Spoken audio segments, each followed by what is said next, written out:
Bonsoir, merci. Je m'appelle Renaud, j'ai 44 ans, je suis papa de 2 enfants et je suis journaliste de formation.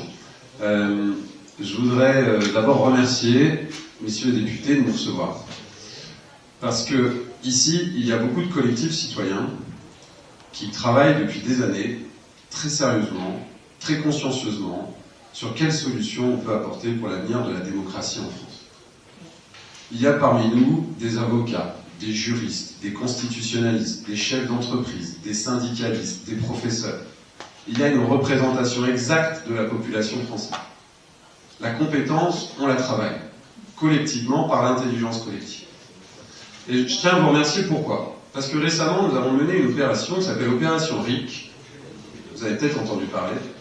On s'est adressé aux 577 députés de France. Et on leur a demandé, est-ce qu'ils souhaitaient proposer, vous devez connaître, le texte de RIC à l'Assemblée. Sur les 577 députés, il y en a plus de 350 qui n'ont même pas répondu. Un collectif de l'Opération RIC qui, depuis 4 ans, travaille sur ces sujets-là, interpelle, envoie des courriers, prend des rendez-vous téléphoniques, physiques. Près des 3/4 des députés n'ont pas répondu. Ceux qui ont répondu, pour, je dirais, plus de la moitié, ont voté en touche. Du coup, on a même découvert que certains députés n'ont pas de permanence parlementaire. Du coup, la question de M. Bellon, et je remercie André de l'avoir fait venir ici, et vous l'avez dit, le problème, c'est la crise de la démocratie. Et je dirais, moi, la crise de la démocratie représentative. Il ne nous représente plus. Il ne défend plus nos intérêts. Je vais vous dire un sujet majeur qui nous anime. Et croyez bien notre détermination profonde. On ne veut plus élire des gens qui votent les lois pour nous. On veut pouvoir voter en direct sur un certain nombre de sujets. C'est toute la différence entre cette démocratie actuelle, où des représentants du peuple se substituent à nos propres volontés, en nous faisant des programmes, des projets, des beaux discours, en accédant aux médias, en dépensant leur fortune personnelle, ils accèdent aux campagnes électorales.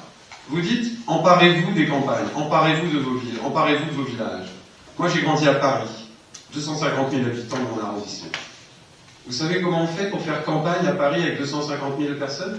Quand on a 25 ans, 30 ans, et qu'on a 1 000 euros, 3 000 euros, 5 000 euros sur le compte bancaire ? Comment on fait ? Réalistement. C'est pas possible. C'est pas possible. L'accès aux médias est un sujet qui nous préoccupe beaucoup. Beaucoup. Quand on regarde la courbe des passages télé des candidats présidentiels et les résultats des élections présidentielles, les courbes se superposent. Plus vous passez à la télé, plus vous faites des suffrages. Quasiment. Quasiment. On l'a fait. Chirac, Macron, Hollande, Sarkozy. Vous regardez même les 2 qui passent au second tour, c'est ceux qui à chaque fois ont eu le plus d'antennes télé. Et le respect du temps n'est pas accordé à tous. Bien sûr, bien sûr. Comment nous, petits candidats, on peut s'en sortir ? Bref, il y a un problème, c'est la démocratie. C'est un problème profond. Car comme l'a dit mon camarade ici, les gens votent extrême en se bouchant le nez. Je ne crois pas qu'il y a chez nous 40% de Français extrême gauche ou extrême droite. Je ne crois pas ça. Il y a peut-être 1 ou 2%, comme dans tous les pays. Mais je crois que l'immense majorité des gens votent extrême gauche ou extrême droite en se bouchant le nez. La plupart d'entre eux, même les autres, ne se déplacent plus.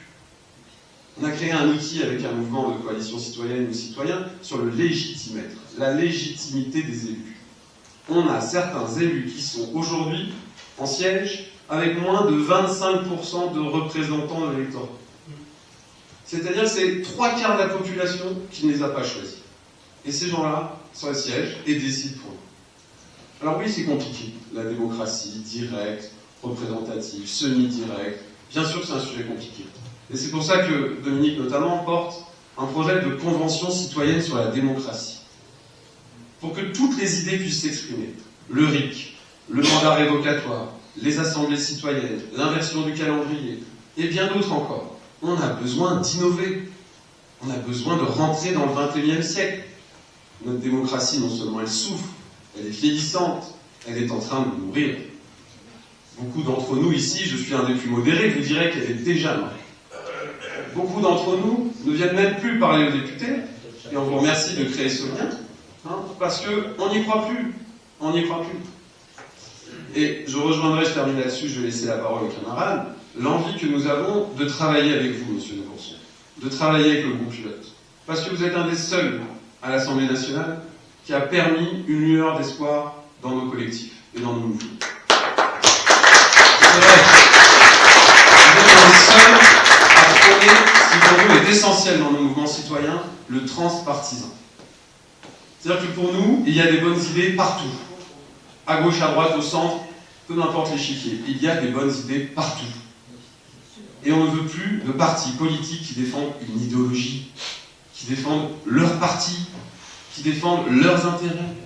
On veut la défense de l'intérêt général. Et on veut être associé à cette défense de l'intérêt général.